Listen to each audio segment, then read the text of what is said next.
নমস্কার। আজকে আমাদের আলোচ্য বিষয় পৃথিবীর ভাষা বংশ। এই বিষয়ে আলোচনার পূর্বে এই পাঠ্যাংশের উদ্দেশ্য ও তাৎপর্য আমাদের একটু জেনে নেওয়া প্রয়োজন।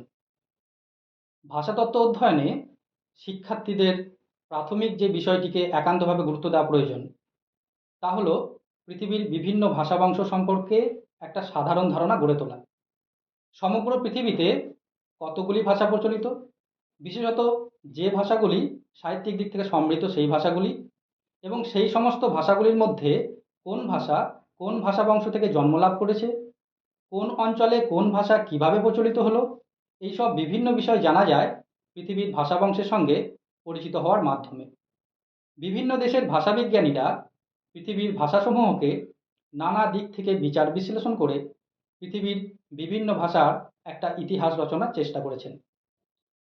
ফলত পৃথিবীর ভাষা বংশ বিষয়ে পাঠ গ্রহণের মাধ্যমে শিক্ষার্থীরা অর্থাৎ তোমরা যেমন পৃথিবীর বিভিন্ন ভাষা বংশের সঙ্গে পরিচিত হতে পারবে, ভাষা বংশগুলোর ইতিহাস ও প্রচার প্রসার জানতে পারবে, তেমনি ইচ্ছা হলে ভবিষ্যতে যে কোনো ভাষা বংশ নিয়ে গবেষণায় অগ্রসর হতে পারবে।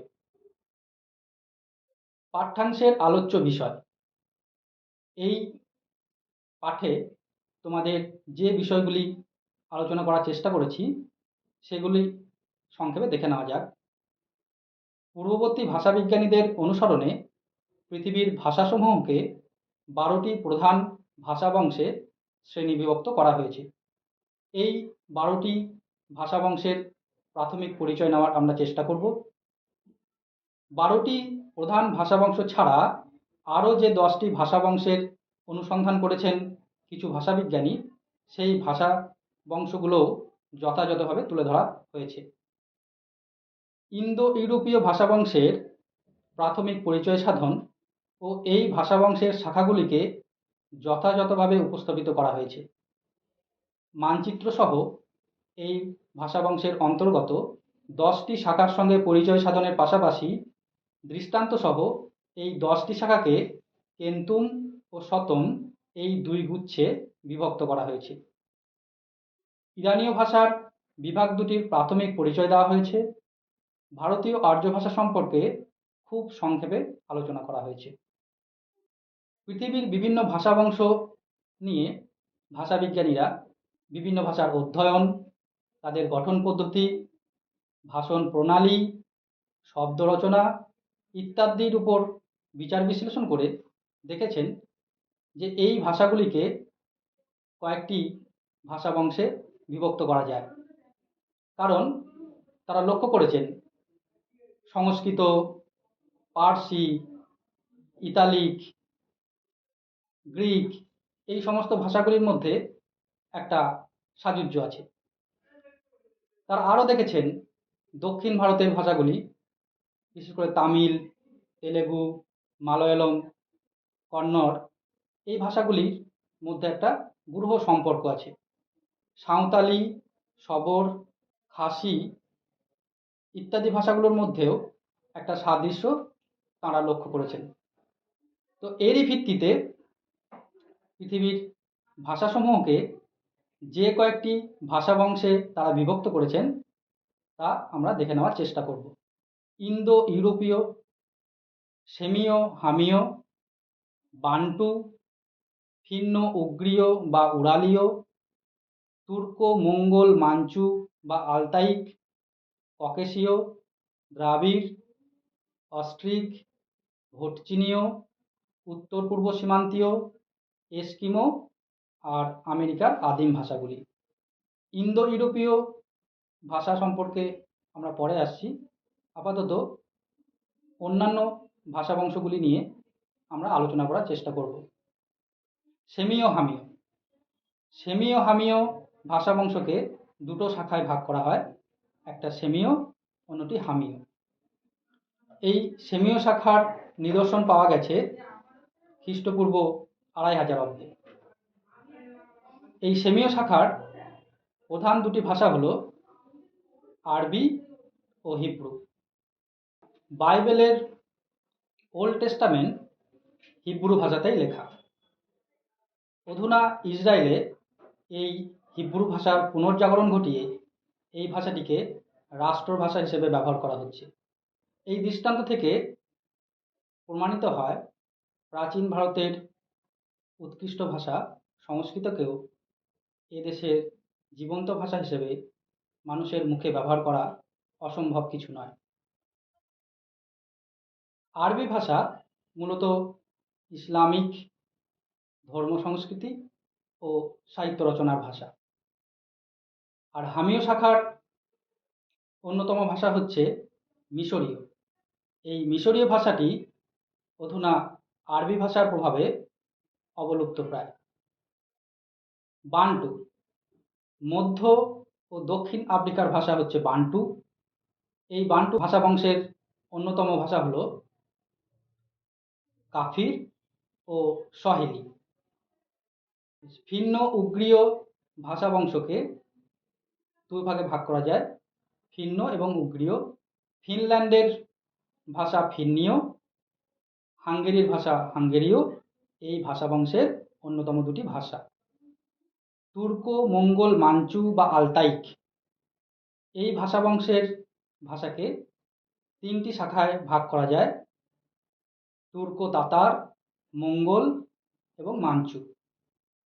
এই ভাষা বংশের উল্লেখযোগ্য ভাষা হচ্ছে তুর্কো শাখার তুরস্কের অন্তর্গত তুর্কি ভাষা।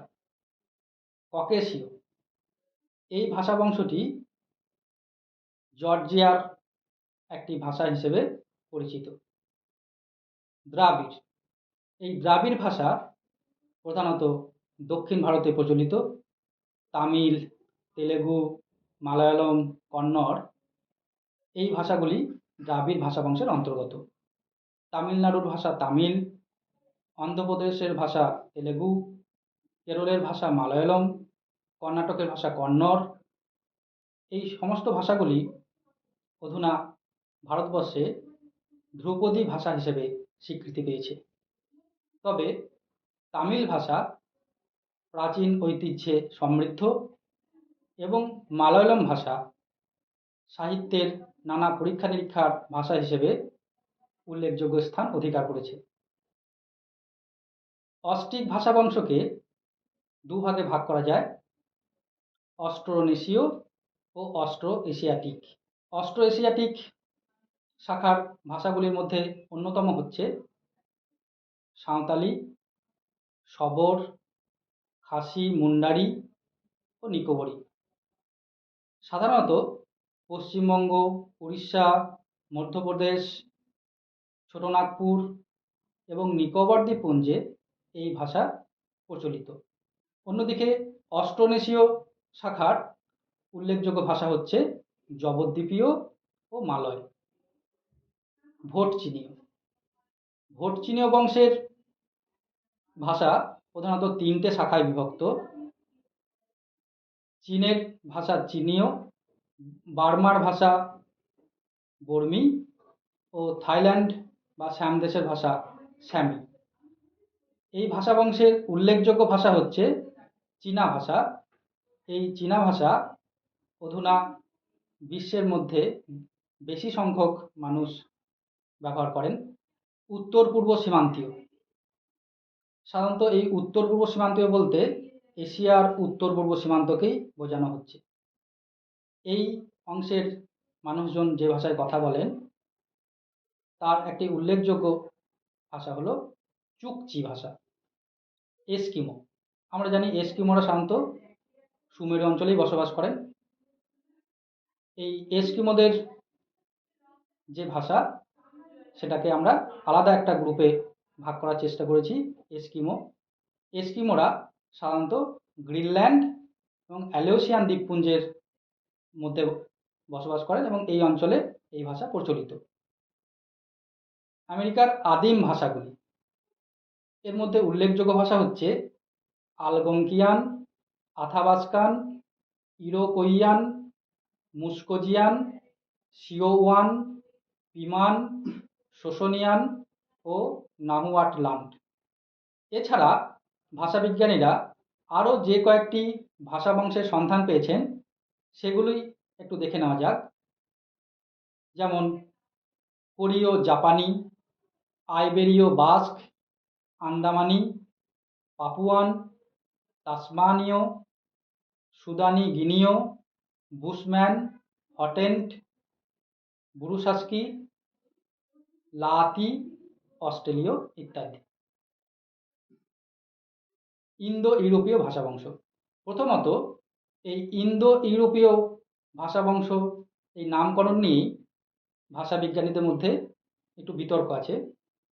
কারণ এই ইন্দো ইউরোপীয় ভাষাবংশ যে বিস্তার, সেই বিস্তারের মধ্যে শুধু ভারতবর্ষ নেই, সমগ্র এশিয়াই এর মধ্যে অন্তর্গত। অন্যদিকে সমগ্র ইউরোপের বেশিরভাগ মানুষই এই ইন্দো ইউরোপীয় ভাষাবংশের ভাষা ব্যবহার করেন। তো সেই জন্য অনেক ভাষাবিজ্ঞানী বলেন এর নামকরণ ইউরো এশীয় হলে ভালো হয়।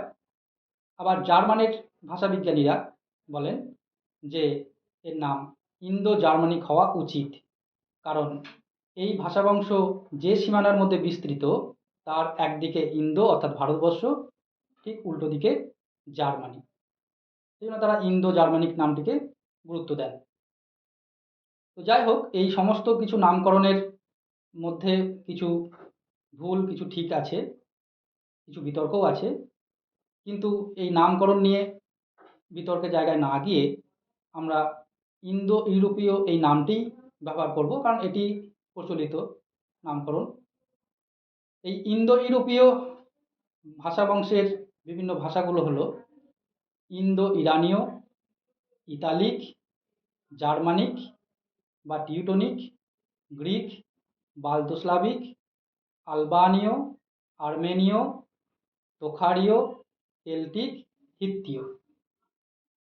এবার পূর্বেই তোমাদের বলা হয়েছে যে পৃথিবীর বিভিন্ন ভাষা নিয়ে ভাষাবিজ্ঞানীরা পরীক্ষা নিরীক্ষা করে দেখেছেন যে সেই ভাষাগুলোর মধ্যে একটা সাযুজ্য আছে এবং তারই ভিত্তিতে তারা ভাষাগুলোর বংশ পরিচয় ঠিক করার চেষ্টা করেছেন। আমরা এখানে একটা দৃষ্টান্ত দিয়ে বুঝে নেওয়ার চেষ্টা করব যে বিভিন্ন ভাষার মধ্যে যে মিল তারা খুঁজেছেন সেটা একটা ব্যাকরণগত বা ভাষার গঠনগত তো একটা আছে, অন্যদিক থেকে শব্দগতও বটে। শব্দের মিলটা কেমন সেটা সাহায্যে আমরা বুঝে নেওয়ার চেষ্টা করব যে এই ভাষাগুলি কোথাও না কোথাও এক সূত্রে গঠিত। সেই জন্য এখানে একটা শব্দ নেওয়া হয়েছে সংস্কৃত পিতৃ। সেই শব্দটা বিভিন্ন রূপ আমরা দেখছি বিভিন্ন ভাষায়। যেমন সংস্কৃতে যেটা পিতৃ, বাংলায় সেটা পিতা, হিন্দিতে পিতা, মৈথিলিতে পিতা, ওড়িয়াতে পিতা, গুজরাটিতে পিতা, গ্রিকে পাতেরাস, ল্যাটিনে পাতের, ফরাসিতে প্যার, ইতালীয়তে পাত্রে, ইংরেজিতে ফাদার, জার্মানে ফাটার। ফলে এই সমস্ত শব্দগুলো দেখা যাচ্ছে যে ওষ্ঠধ্বনি থেকে উৎপত্তি লাভ করছে, শব্দগুলো উচ্চারিত হচ্ছে ওষ্ঠধ্বনি থেকে। ফলে এর একটা সাযুজ্য তোমরা দেখতে পাচ্ছ। তো এরই ভিত্তিতে এই ভাষাগুলিকে ইন্দো ইউরোপীয় ভাষা বংশ বলে একটা বংশের মধ্যে এগুলোকে অন্তর্ভুক্ত করা হয়েছে। এবার ইন্দো ইউরোপীয় ভাষা বংশের পরিসরটা তোমরা একটু বুঝে নেওয়ার চেষ্টা করো। এখানে নামগুলো যদিও একটু আলাদা দেওয়া আছে, কিন্তু মোটামুটি বোঝা যাবে যে এর পরিসর কতটা। তোমাদের পূর্বেই বলেছি এর পরিসর এশিয়া এবং ইউরোপ। তো প্রথমে যেটা আছে দেখো, রোমান্স। এই রোমান্সটা আমরা ইতালিক হিসেবে দেখিয়েছি, ওই যে লাল রঙের যে অংশটুকু, এখানে আছে তোমার ফ্রান্স, স্পেন, ইটালি ইত্যাদি দেশগুলোতে এই ভাষা বংশ প্রচলিত। জার্মানিক, হ্যাঁ, ওই যে নীল রঙের অংশ, জার্মান, ইংল্যান্ড, সুইডেন এই অঞ্চলগুলিতে জার্মানিক গোষ্ঠীর ভাষা প্রচলিত। স্লাভিক এবং বাল্টিক এখানে আলাদা করে দেখানো হয়েছে, আমরা বাল্তো স্লাভিক বলেছি। তো মোটামুটি রাশিয়ারকে কেন্দ্র করে এই ভাষাটি বিস্তার লাভ করেছে। ইরানিয়ান, ইন্দো আরিয়ান, এখানে দুটো ভাগ করা হয়েছে। আমরা ইন্দো ইরানি এই ভাগটার মধ্যেই পুরোটাকে রেখেছি।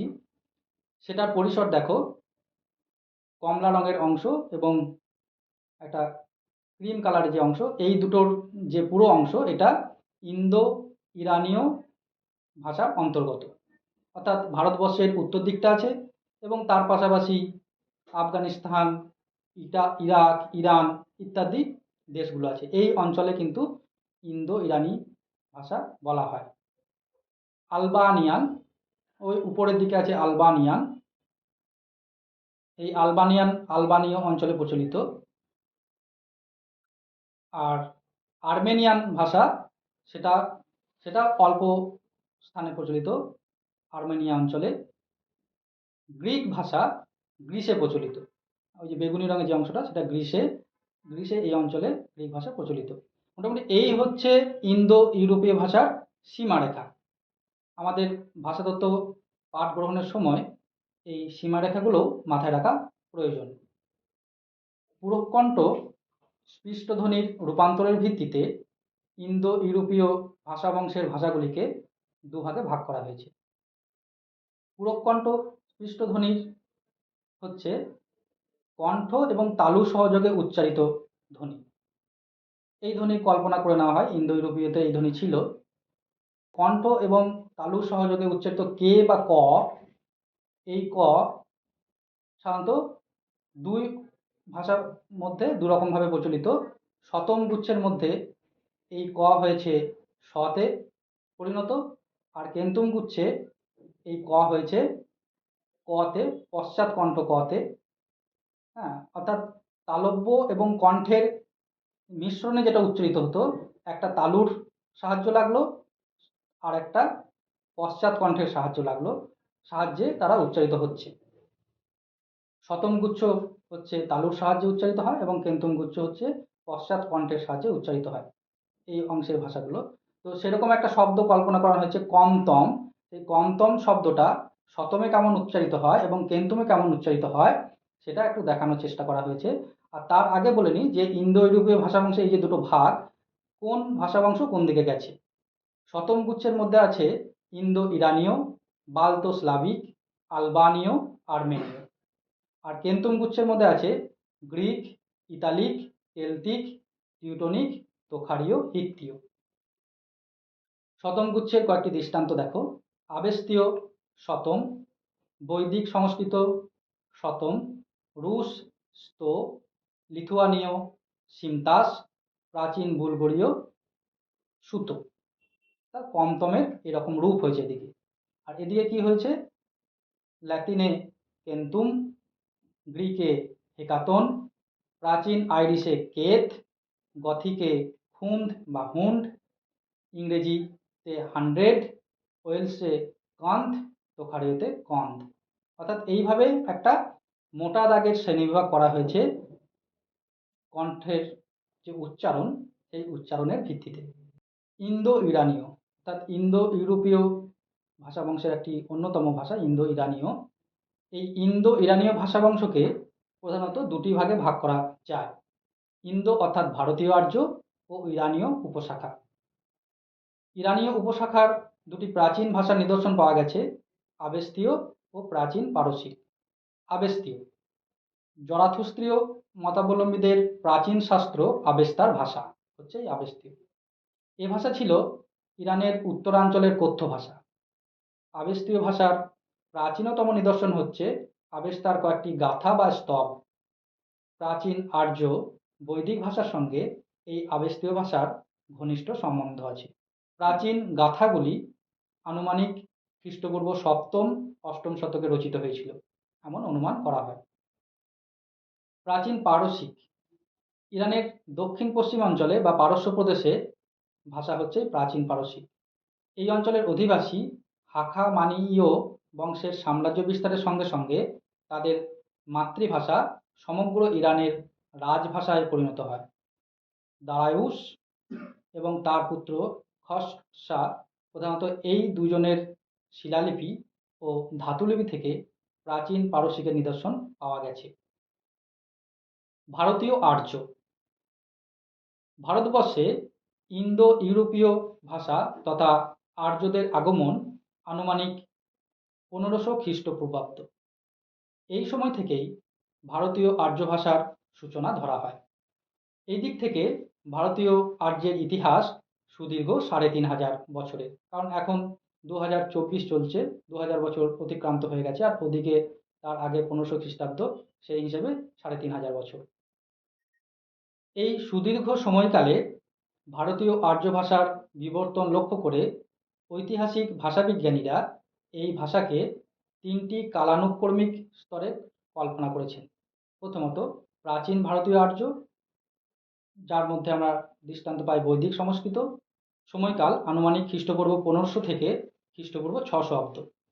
মধ্য ভারতীয় আর্য, এই ভাষার দৃষ্টান্ত হলো প্রাকৃত, অপভ্রংশ এবং অবহট, সময়কাল আনুমানিক খ্রিস্টপূর্ব 600 থেকে 900 খ্রিস্টাব্দ।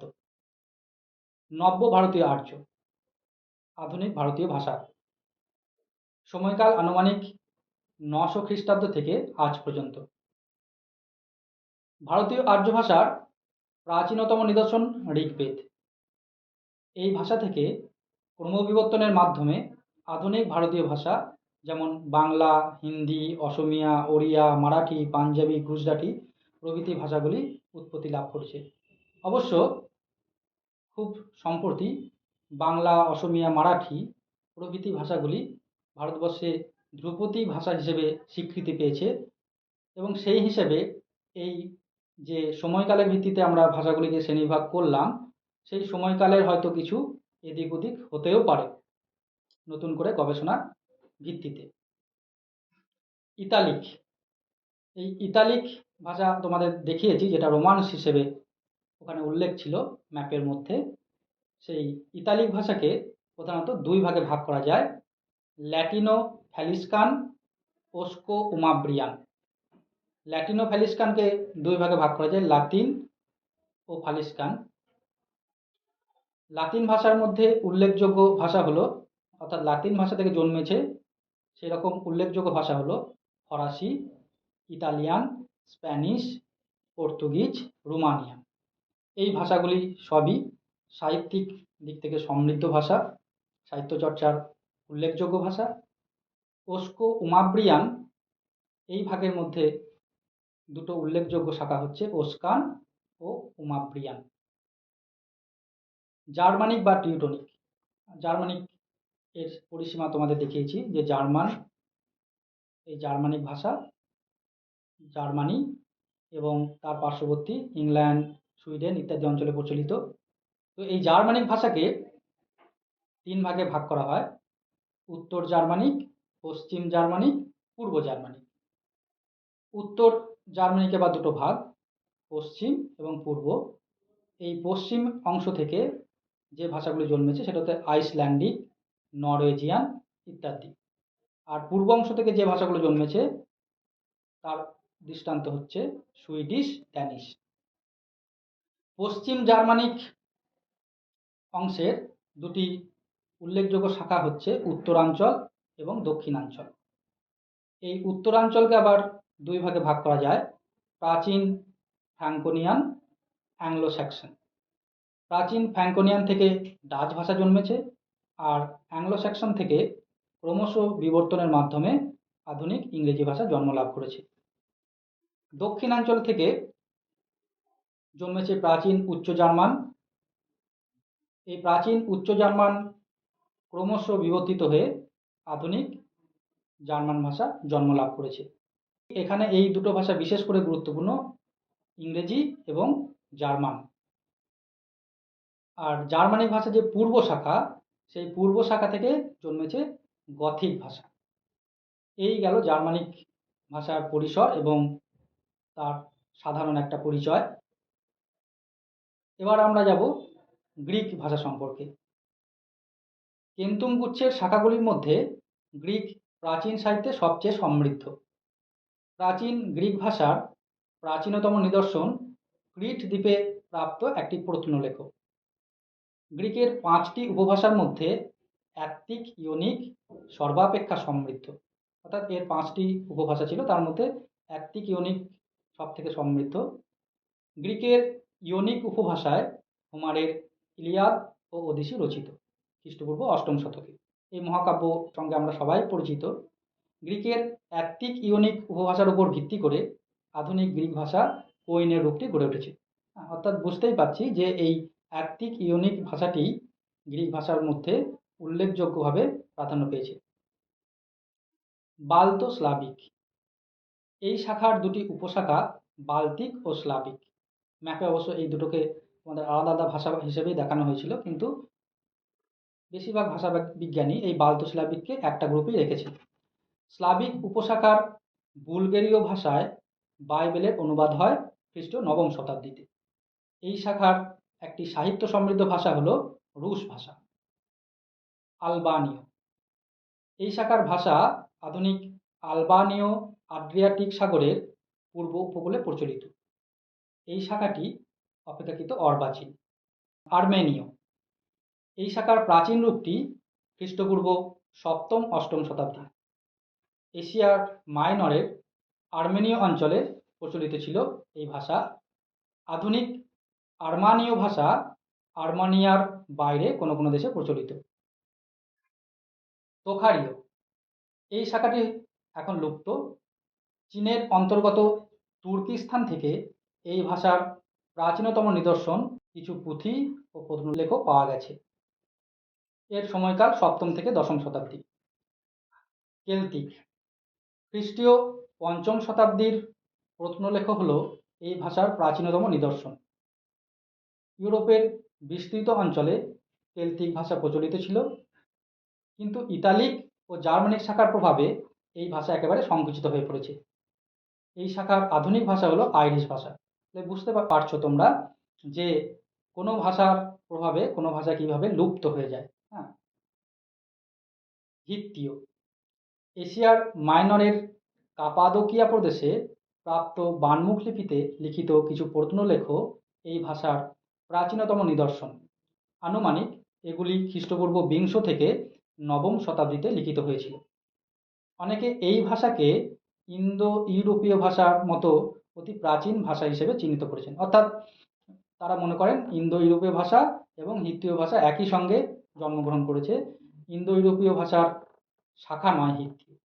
অর্থাৎ ভগ্নিস্থানীয় বলে অনেকে অভিমত দিয়েছেন, অনেক ভাষাবিজ্ঞানী অভিমত দিয়েছেন। অধুনা ভাষাতাত্ত্বিকেরা ইরানীয় ও ভারতীয় উপশাখার মধ্যবর্তী দরদীয় নামে তৃতীয় একটা উপশাখা কল্পনা করেছেন। এই কল্পিত উপশাখার ভাষাগুলির মধ্যে ইরানীয় ও ভারতীয় দুয়েরই কিছু কিছু বিশেষত্ব দৃষ্ট হয়। বিশেষত্ব মানে দুয়েরই কিছু কিছু বৈশিষ্ট্য এই ভাষায় দেখা যায়। ভারতবর্ষের উত্তর পশ্চিম সীমান্তে হিন্দুকুশ, পামির উপত্যকায় এই উপশাখার ভাষাগুলি প্রচলিত। এই উপশাখার অন্যতম ভাষা হলো কাশ্মীরি ভাষা। তো এইরকম দরদীয় ভাষাকে একটা যেমন আলাদা গ্রুপে রাখার চেষ্টা করা হয়েছে ভাষাবিজ্ঞানীর দ্বারা, এমন কিছু ভাষা আছে যে ভাষাগুলিকে কোনো ভাষা বংশে অন্তর্ভুক্ত করা যায়নি, সেগুলোকে অশ্রেণীভুক্ত ভাষা হিসেবে চিহ্নিত করা হয়েছে। তো আমরা এই সামগ্রিক আলোচনার ভিত্তিতে দেখতে পাচ্ছি পৃথিবীতে অধুনা প্রচলিত ভাষাগুলি কোনো না কোনো আদি ভাষা বংশ থেকে জন্ম লাভ করেছে। সেই রকমই আমরা দেখলাম। কোনো কোনো ভাষা বংশের শাখা উপশাখা অনেক বেশি, আবার কোনো কোনো ভাষা বংশ থেকে হয়তো একটি ভাষায় জন্ম লাভ করেছে। কোনো কোনো ভাষা এবং তার বংশ একেবারে লুপ্ত হয়ে গেছে। কোনো ভাষা বংশের ভাষাগুলি বিচরণশীল মানুষের দ্বারা বহু দূর দূরান্তে ছড়িয়ে পড়েছে। সবথেকে বড় দৃষ্টান্ত হচ্ছে ইন্দো ইউরোপীয় ভাষা গোষ্ঠীর ভাষাগুলি এশিয়া ও ইউরোপের বিভিন্ন দেশে বিস্তার লাভ করেছে আর্য জাতির মাধ্যমে। অর্থাৎ আর্য জাতি যেদিকে যেদিকে বিচরণ করেছে এই ভাষা সেদিকে সেদিকে বিস্তার লাভ করেছে। এক ভাষা অন্য ভাষাকে গ্রাস করে ফেলেছে। যেমন কেল্টিক ভাষা ইতালিক ও টিউটনিক ভাষা দ্বারা গ্রাস প্রাপ্ত হয়েছে, পূর্বেই তোমাদের বলেছি। আবার প্রাচীন কোনো ভাষা নতুন করে জেগে উঠেছে সচেতন কিছু মানুষের উদ্যোগে। হ্যাঁ, আমরা হিব্রু ভাষার কথা বলেছি। যেমন প্রাচীন হিব্রু ভাষা অধুনা ইসরায়েলের কথ্য ভাষা হিসেবে ব্যবহার হচ্ছে। ফলে চেষ্টা করলে যে পৃথিবীর যে কোনো প্রাচীন ভাষাকে নতুন করে ব্যবহার উপযোগী করে তোলা যায় সে দৃষ্টান্ত স্থাপিত হয়েছে। এইভাবে ভারতবর্ষে সংস্কৃত ভাষারও পুনর্জাগরণ অসম্ভব নয়। এই গেল আজকের পাঠ্যাংশের সামগ্রিক আলোচনা। এবার পাঠ্যাংশ কেন্দ্রিক কয়েকটা প্রশ্নের দৃষ্টান্ত তোমরা লক্ষ্য করো। ১. ভাষাবিজ্ঞানীরা সমগ্র পৃথিবীর ভাষাসমূহকে কটি প্রধান ভাষা বংশে বিভক্ত করেছেন? এটা আমি আলোচনা করেছি, তোমরা নিশ্চয়ই বলতে পারবে। তামিল ভাষা কোন ভাষা বংশ থেকে উৎপত্তি লাভ করেছে? এই ভাষা বংশের ভাষাগুলি কোন দেশে প্রচলিত? এটাও আলোচিত হয়েছে। ইন্দো ইউরোপীয় ভাষা বংশের শাখা ভাষাগুলি কি কি? শাখা ভাষাগুলি যেগুলো আলোচিত হয়েছে সেগুলো তোমরা বলবে। ইন্দো ইরানীয় ভাষার সংক্ষিপ্ত পরিচয় দাও। এটা একটু ব্যাখ্যামূলক প্রশ্ন। ইংরেজি ভাষার জন্ম ইতিহাস সংক্ষেপে লিপিবদ্ধ করো। এটা আমি আলোচনা করেছি যে জার্মানিক বা টিউটনিক শাখা থেকে ক্রমে বিবর্তিত হয়ে এই আধুনিক ইংরেজি ভাষার জন্ম হয়েছে, সেটা তোমাদের বলতে হবে। দরদীয় ভাষা কোন অঞ্চলে প্রচলিত? এই গেল এই পাঠ্যাংশের কিছু প্রশ্ন। এই ধরনের আরও কিছু প্রশ্ন তোমরা করতে পারবে এই আলোচনার ভিত্তিতে। আচ্ছা, এবার সহায়ক গ্রন্থ। এই সহায়ক গ্রন্থগুলো তোমরা পাঠ করলে পৃথিবীর ভাষা বংশ সম্পর্কে আরও বেশি জানতে পারবে। এবং আমার যে আলোচনা, এতক্ষণ যে আলোচনা করলাম, সেই আলোচনাও পূর্ববর্তী ভাষাতাত্ত্বিকদের আলোচনারই পুনরাবৃত্তি। এখানে তারা যেভাবে আলোচনা করেছেন আমিও সেই পন্থায় অবলম্বন করেছি। সুতরাং পূর্ববর্তী ভাষা বিজ্ঞানীদের কাছে আমি এখানে বিশেষভাবে ঋণী। তো এই জন্য তোমরা যে যে বইগুলো আরও দেখতে পারো: সুকুমার সেনের ভাষার ইতিবৃত্ত, সত্যরঞ্জন বন্দ্যোপাধ্যায়ের সংস্কৃত ভাষাতত্ত্ব, রত্না বসুর ভাষাবিজ্ঞান ও সংস্কৃত ভাষা, রামেশ্বর শর সাধারণ ভাষাবিজ্ঞান ও বাংলা ভাষা, সুনন্দন কুমার সেনের ইন্দো ইউরোপীয় ভাষাবিজ্ঞান, পরেশচন্দ্র মজুমদারের সংস্কৃত ও প্রাকৃত ভাষা ক্রমবিকাশ। এই বইগুলি পাঠ করলে তোমরা ইন্দো ইউরোপীয় ভাষা বংশ সম্পর্কে আরও বিস্তারিত জানতে পারবে।